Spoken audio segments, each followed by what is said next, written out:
Plataforma Sin Fronteras Media. Continuamos hoy con nuestros diálogos de esperanza en la construcción de la paz y también en la lucha para continuar la defensa de los pueblos originarios para que a partir de sus territorios tengan todo el derecho de organizarse y de ser respetado en sus derechos, en su cultura, en sus tradiciones y también en el derecho de la casa común de vivir como pueblos. Y continuando nuestros diálogos en la construcción del mundo nuevo, de la sociedad donde todos puedan participar, vivir con dignidad, queremos compartir algunas realidades, principalmente de las comunidades indígenas del oriente ecuatoriano, que desde hace muchos años y también en toda la gran Amazonía, estos pueblos están siendo amenazados, eliminados por tantas formas, sea por parte de los gobiernos, de los políticos, pero también a veces de grupos y de empresas transnacionales que prácticamente su finalidad es explotar el extractivismo de sus territorios y condenar a estos pueblos a la muerte.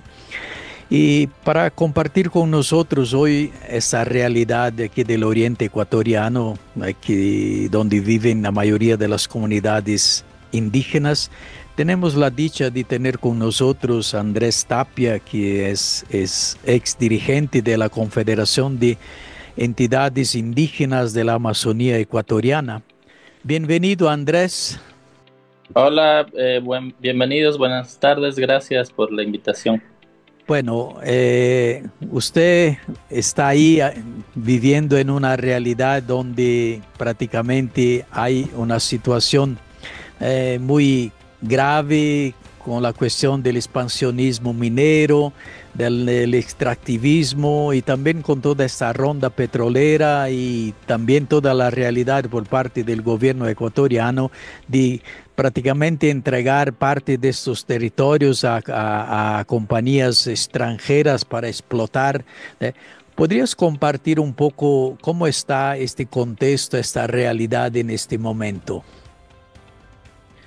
Claro, bueno, Ecuador está inmerso en una oleada de expansionismo minero. Esto prácticamente se ha convertido en una política de Estado, lo que quiere decir que independientemente de el gobierno de turno que está, continúa la política agresiva en temas de minería.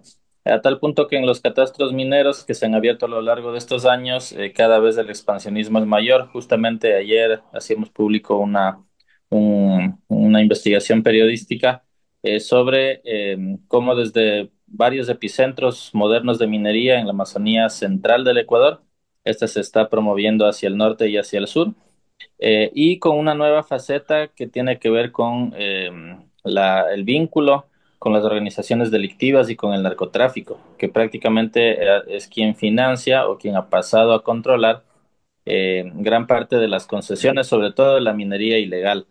Entonces, actualmente en provincias como Napo, en sus límites con Orellana, hablaríamos de una emergencia ambiental donde la minería ha crecido en un 300%.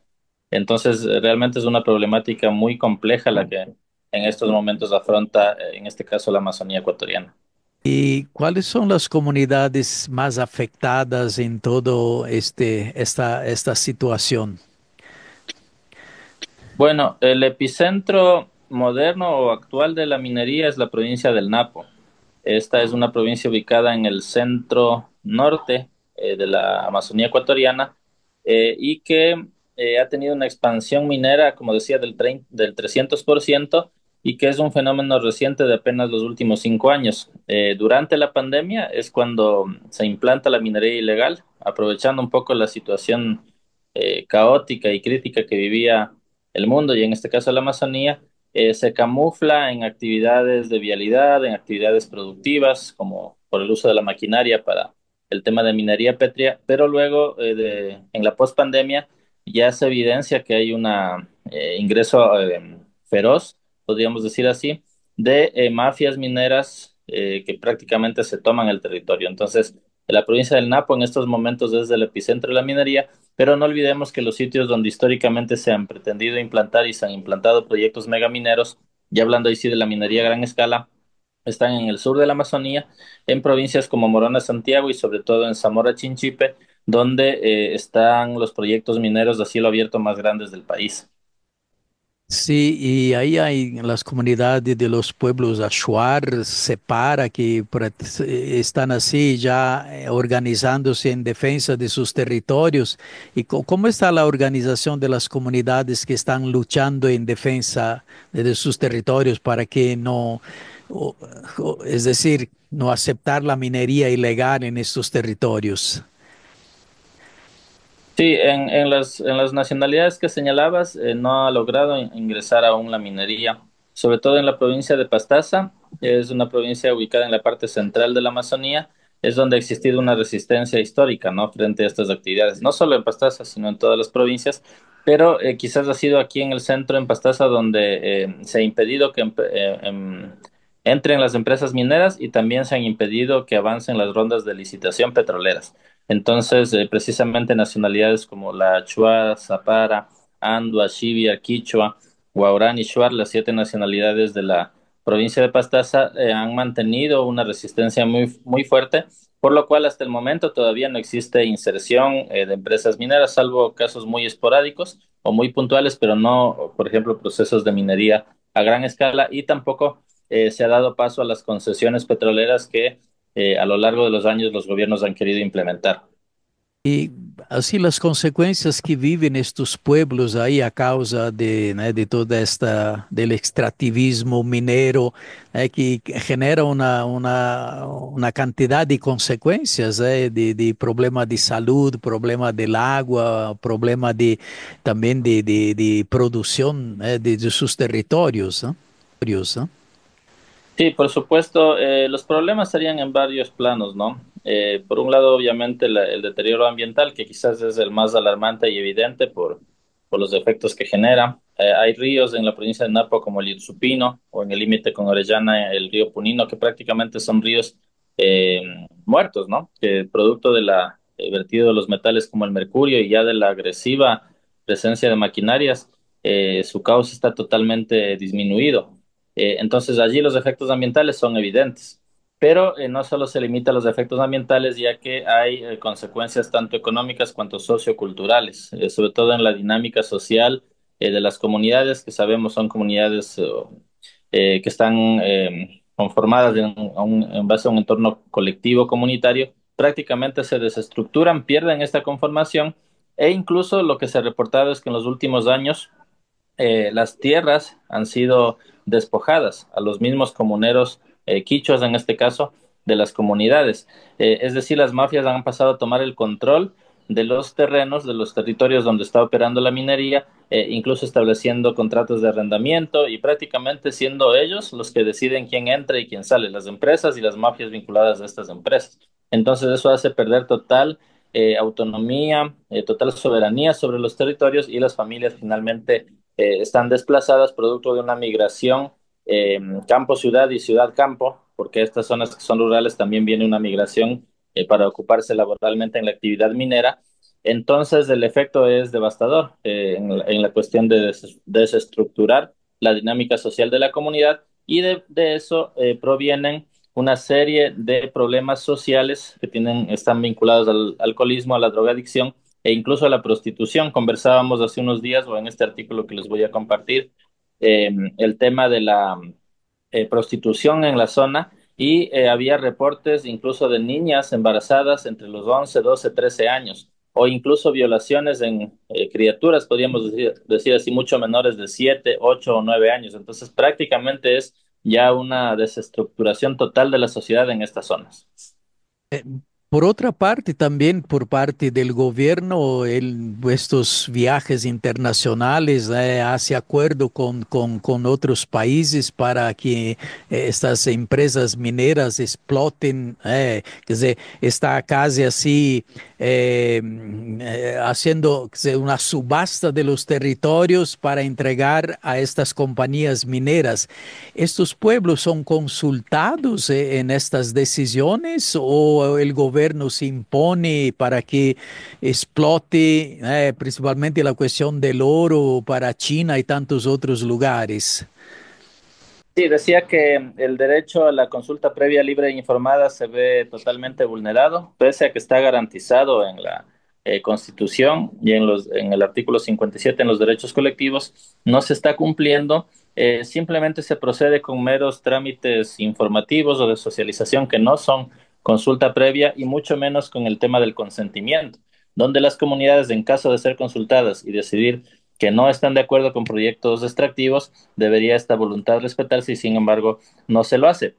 Entonces hemos podido ver cómo en el corto tiempo que lleva el actual mandatario o candidato presidente Daniel Noboa, él prácticamente ha estado promocionando al Ecuador como un destino minero. Esto es una política que ya se la venía dando en el gobierno anterior de Guillermo Lasso, pero Daniel Noboa, producto de sus vínculos con empresas transnacionales y porque él también es un empresario, ha promocionado, por ejemplo, a la Amazonía en eventos en Canadá, en eventos mineros, como un destino minero prácticamente. Entonces, imagínate, esto puede producir una secuela, una ola de avanzada de la minería en el país sin precedentes, que incluso ya se lo está viendo con mucha fuerza.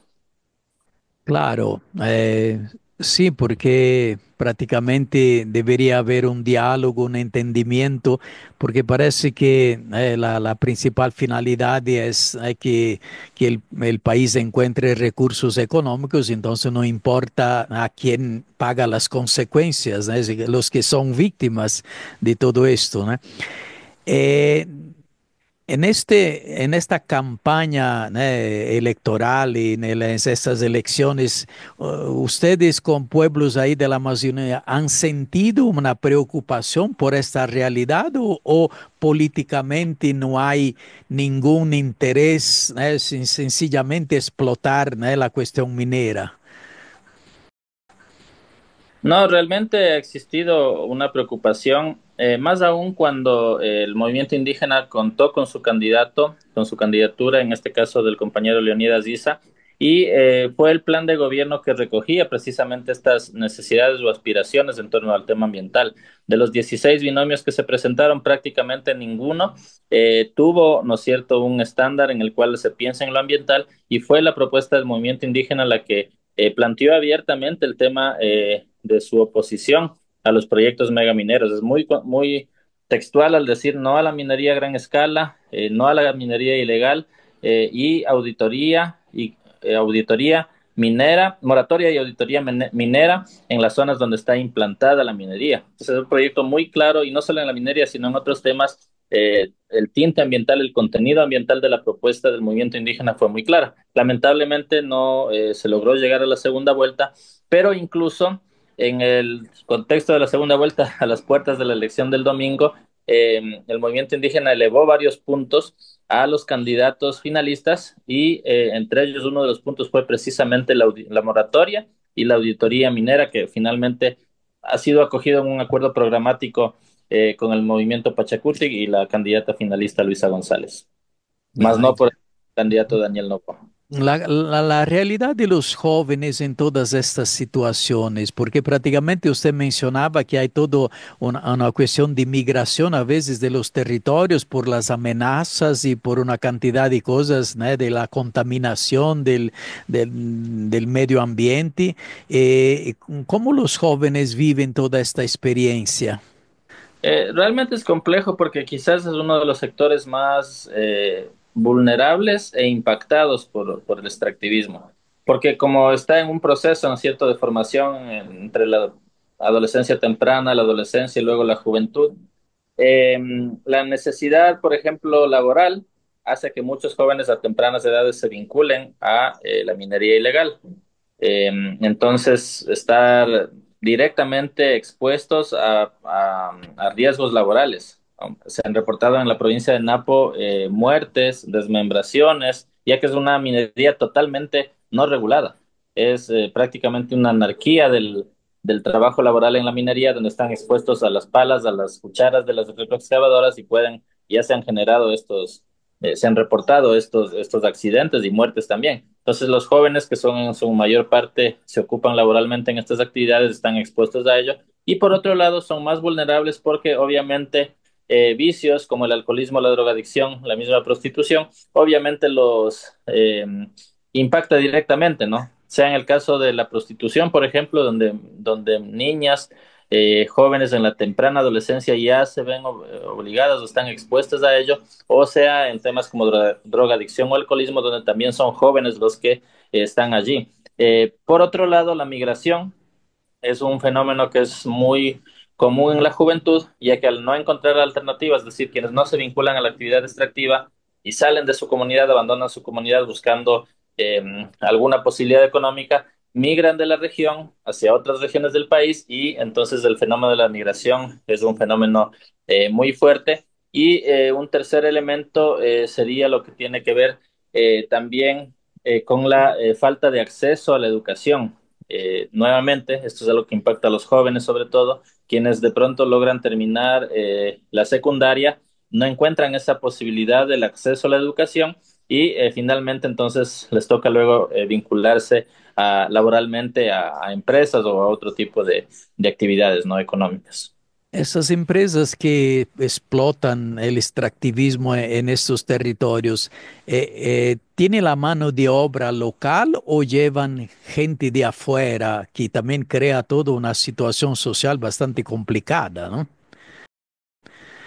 Sí, allí habría que distinguir entre la minería a gran escala, que es una minería que está implantada en el sur, en la frontera con Perú, principalmente en la provincia de Zamora Chinchipe, en parroquias como Tundaimi, donde está el proyecto Cóndor Mirador, que es el proyecto más grande del país, o el proyecto Fruta del Norte, donde si bien hay mano de obra local, o fue utilizada mano de obra local para la etapa de construcción, ya en la operación como tal, no necesariamente la mayoría es mano de obra local, sino que proviene de todo el país.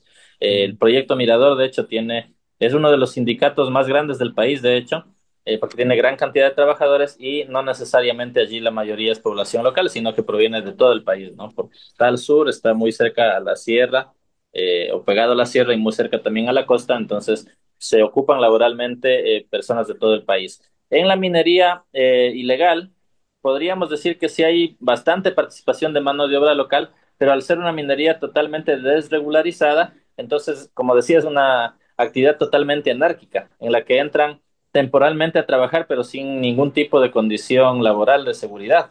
Entonces, prácticamente es un riesgo y una exposición de las personas que entran a ello. Entran por días, por horas, por semanas, es decir, no están vinculados a través de un contrato. Y si bien puede ser gente de las localidades, es decir, gente local, también en ello entra una gran cantidad de migración laboral proveniente de la sierra, de la costa, incluso de Colombia, de distintos lugares. Entonces, resulta un poco es más, es decir, por más que haya participación local en el trabajo, finalmente es un proceso tan anárquico, tan desregularizado que por más participación local que haya, los efectos finalmente terminan siendo los mismos en los resultados que decíamos, ¿no? En la deterioro ambiental, en la desestructuración social y en la cuestión económica.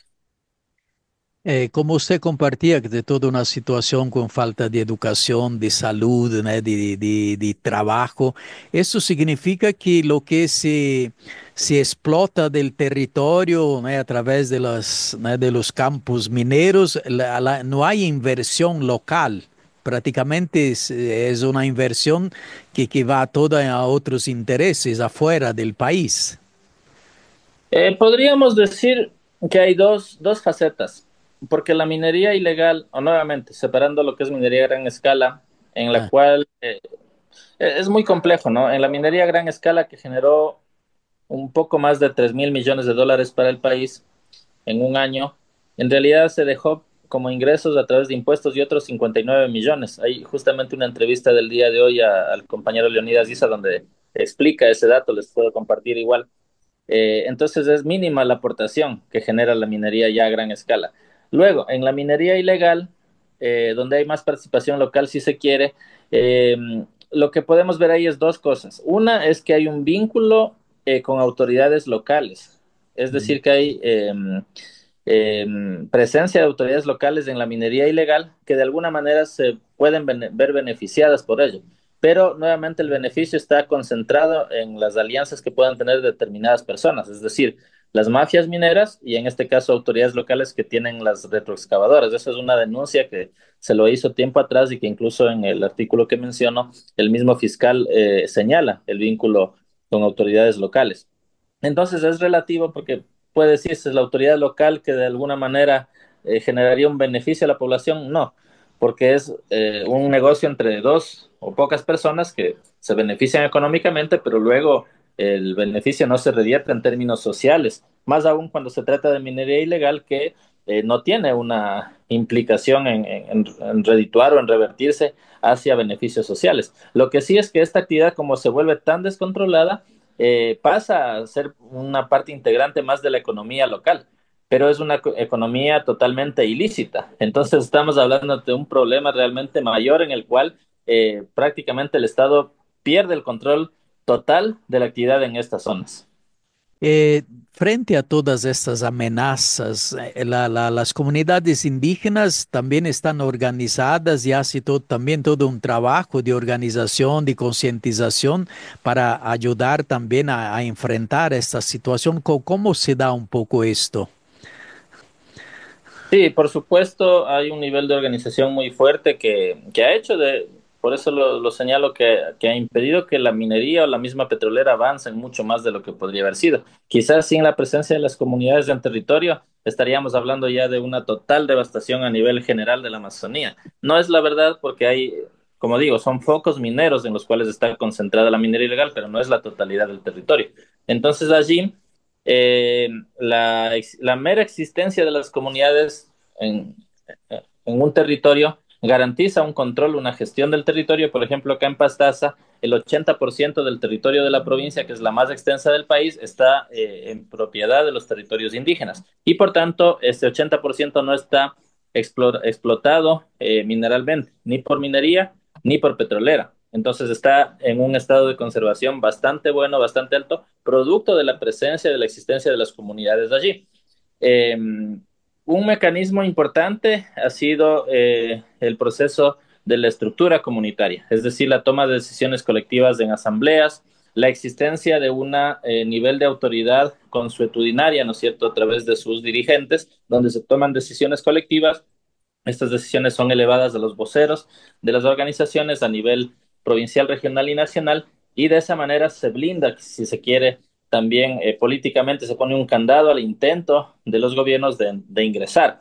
Y un tercer aspecto que considero es muy importante en los últimos años es la existencia de la Guardia Indígena, la Guardia Comunitaria, que es la misma comunidad organizada a través de su guardia, de su equipo de seguridad, que también ejerce un control, un recorrido, una vigilancia de los territorios. Yo diría que esos tres mecanismos han sido muy útiles en los últimos años para impedir que la minería y que el petróleo ingresen. Y a ello le podemos sumar, obviamente, la capacidad de movilización del movimiento indígena que históricamente ha sido reconocida y que en los últimos 5 años, 5 o 6 años, ha tenido pues momentos muy elevados de lucha social, como son los estallidos sociales y levantamientos indígenas de 2019 y de 2022, que prácticamente son los que sacuden a la sociedad. Y hablando del último levantamiento de 2022, fue el que luego en el proceso de diálogo puso un pare al avance de la minería, estableciendo una moratoria en ese tiempo de 2 años, que luego llevó incluso a victorias importantes en el plano legal y jurídico, como es la consulta por el Yasuní, que es una consulta, un referéndum que obtuvo el 60% de aprobación del pueblo ecuatoriano, convirtiéndose en uno de los pocos o quizás el único caso en el que un tema ambiental es llevado a consulta en un país y logra ganarse, ¿no? Entonces, es consecuencia de estos procesos que mencionaba. Además de toda esta lucha de organización en los territorios en defensa de los pueblos, también estos pueblos y junto con tantas organizaciones presentan esta realidad frente a la corte, procesos, pero hay una respuesta por parte de la corte constitucional o del gobierno, o los procesos son llevados y ahí se quedan en los cajones de de las oficinas de los gobiernos. Bueno, en los últimos 5 años, 6 años, yo diría que ha habido importantes avances en materia jurídica.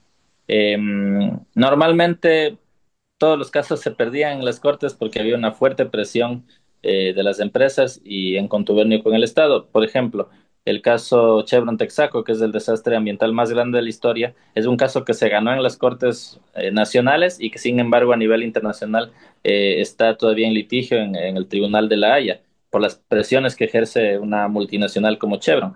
Sin embargo, pese a ello, en los últimos 5 años tenemos al menos 5 casos exitosos, victorias jurídicas, como la resistencia Waurani para impedir la entrada de una empresa petrolera precisamente al territorio Waurani de 200.000 hectáreas. El caso Piatúa, que es un caso que también en un territorio ancestral se impide que una empresa hidroeléctrica ingrese. Y bueno, así hay varios casos más, no solo en la Amazonía, sino en otras partes, pero yo mencionaría al menos unos 5 casos que en estos años se ganan judicialmente, producto de toda una estrategia jurídica, comunicacional y organizativa.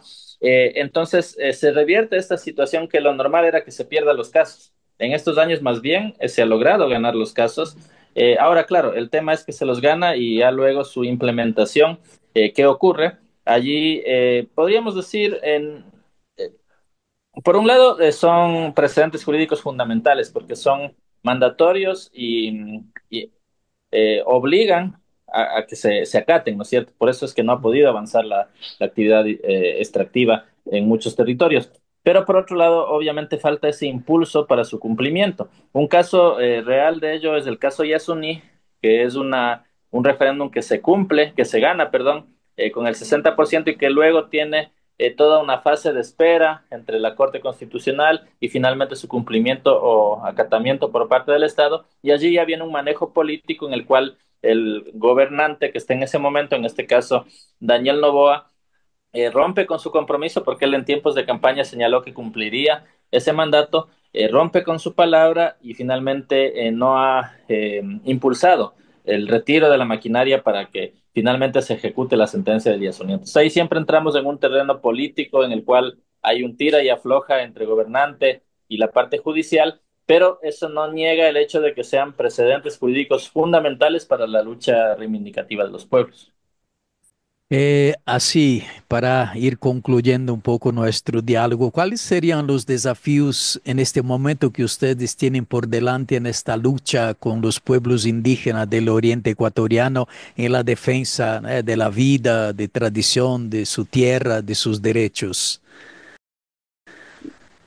Bueno, por un lado sería el seguimiento justamente de todas estas experiencias victoriosas, podemos decirlo aquí así, de casos emblemáticos para su ejecución, ¿no? Porque son precedentes importantes, pero que no todos se están cumpliendo. Entonces, todavía hay un largo trabajo en el seguimiento de estos casos, ¿no? En la coordinación con todas las instancias respectivas para que los casos se ejecuten, se lleguen a plasmar. Por otro lado, el llevar todas estas propuestas, todos estos planteamientos a la escena pública. Muchos de ellos han sido casos muy visibles en la vida acá coyuntural, pero justamente pasar de que sean solo casos coyunturales o de ese momento a que prácticamente sean elevados en una plataforma de lucha, en un programa de trabajo que de alguna manera fue condensado en la propuesta de gobierno del compañero Leonidas Issa, pero que no debe limitarse solo a esta etapa de elecciones. Es decir, la elección acaba el domingo y luego entramos en un nuevo periodo. Entonces, esta plataforma de lucha debe continuar o mantenerse vigente a lo largo del tiempo, más allá de entrar en las coyunturas electorales. Considero que esos son dos retos fundamentales y el tercero, por supuesto, es mantener la movilización permanente, la vigilancia permanente de la sociedad, más allá de solo la actoría del movimiento indígena, que sabemos que tiene una capacidad de reaccionar muy importante, pero que no debe limitarse solo a la actoría del movimiento indígena, sino que debe involucrar no solo a la sociedad civil organizada, o no solo a los sectores organizados, sino a toda la sociedad, como pasa en los levantamientos, pero eso es una cuestión puntual de un momento, de semanas, de meses, pero eso debe transversalizarse a, a toda la vida permanentemente a lo largo de los años en nuestra sociedad y no solo en los sectores involucrados o que de alguna manera pues sí, estarían involucrados, ¿no? Como el movimiento indígena, el movimiento ambientalista, el movimiento feminista, sino que debe convertirse también o ser apropiado por toda la sociedad,